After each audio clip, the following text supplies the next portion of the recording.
Shalom, Devosi 2 Tawarik pasal yang ke-10. Dari firman Tuhan yang kita baca hari ini, kita mau belajar supaya hidup kita tidak menjadi pribadi yang menyombongkan diri dengan segala keberadaan kita, karena kesombongan akan mendatangkan kehancuran. Kejayaan kerajaan Salomo berakhir di tangan penerusnya, yakni Rehabeam. Jika kerajaan Israel di bawah Salomo diwarnai dengan hikmat Tuhan, maka kerajaan Israel di bawah Rehabeam dipenuhi dengan kecongkakan.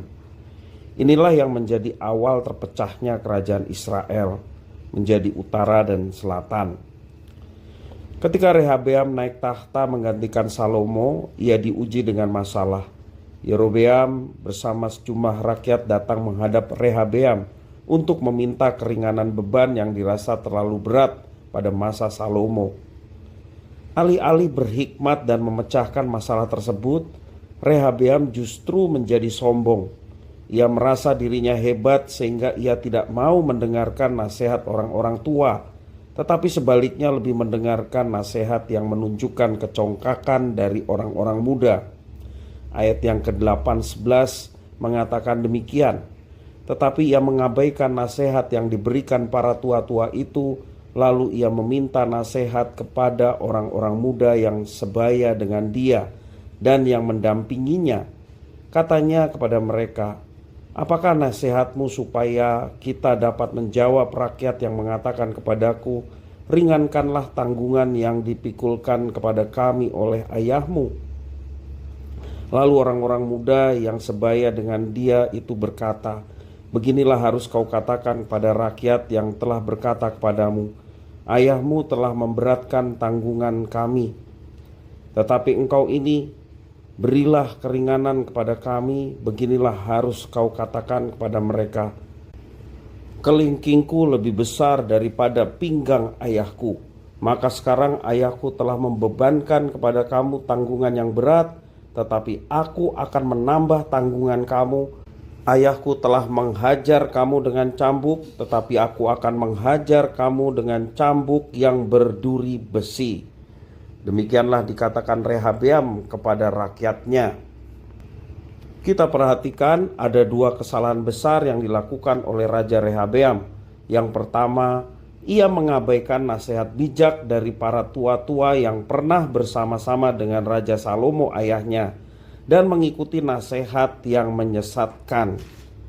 Dan yang kedua, dalam menghadapi masalah, ia tidak meminta hikmat dari Tuhan, tetapi mengandalkan pengertiannya sendiri. Hasilnya, ia membuat rakyatnya sendiri kecewa dan memberontak. Kita perhatikan di dalam ayat yang ke-16 sampai yang ke-19. Setelah seluruh Israel melihat bahwa raja tidak mendengarkan permintaan mereka, maka rakyat menjawab raja, "Bagian apakah kita dapat daripada Daud? Kita tidak memperoleh warisan dari anak Isai itu. Masing-masing ke kemahmu, hai orang Israel. Uruslah sekarang rumahmu sendiri, hai Daud." Maka pergilah seluruh orang Israel ke kemahnya, sehingga Rehabeam menjadi raja hanya atas orang Israel yang diam di kota-kota Yehuda. Kemudian Raja Rehabeam mengutus Hadoram yang menjadi kepala Rodi, tetapi orang-orang Israel melontari dia dengan batu sehingga mati. Bahkan Raja Rehabeam hampir-hampir tidak dapat menaiki keretanya untuk melarikan diri ke Yerusalem. Demikianlah mulanya orang Israel memberontak terhadap keluarga Daud sampai hari ini. Itulah yang terjadi atas kerajaan Israel di bawah kepemimpinan Rehabeam. Kalau kita perhatikan di dalam pasal 11 ayat 1 sampai yang keempat, bahkan perang antar sesama umat hampir pecah. Kesombongan dapat menimpa siapa saja, termasuk kita yang hidup pada masa sekarang ini. Ketika kita merasa diri kita hebat dan mampu tanpa membutuhkan orang lain, waspadalah karena hal itu dapat menjadi awal dari kesombongan. Kesuksesan, kekayaan, dan kekuasaan dapat membuat seseorang menjadi sombong di hadapan Tuhan bahkan. Alkitab secara gamblang memaparkan bahwa dosa kesombongan mendatangkan kehancuran dan kejatuhan, seperti tertulis dalam kitab Amsal pasal 16 ayat 18. Kecongkakan mendahului kehancuran dan tinggi hati mendahului kejatuhan. Lawan dari kesombongan adalah kerendahan hati. Oleh karena itu, jika kita tidak ingin mengalami kehancuran, kejatuhan di dalam kehidupan kita, marilah kita belajar untuk memiliki kerendahan hati.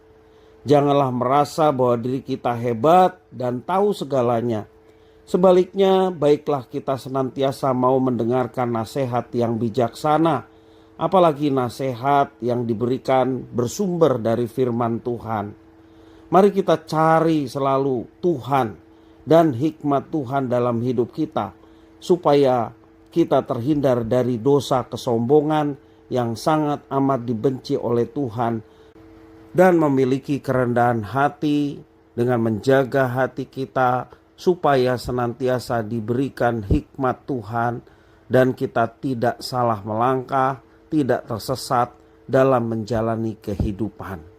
Mintalah selalu hikmat, bijaksana dari Tuhan, bacalah selalu dengan tekun firman Tuhan, supaya setiap keputusan-keputusan yang kita ambil berdasarkan pimpinan dan penyertaan Tuhan, dan kita dilepaskan dari segala ketersesatan karena mengandalkan Tuhan dalam setiap kehidupan kita.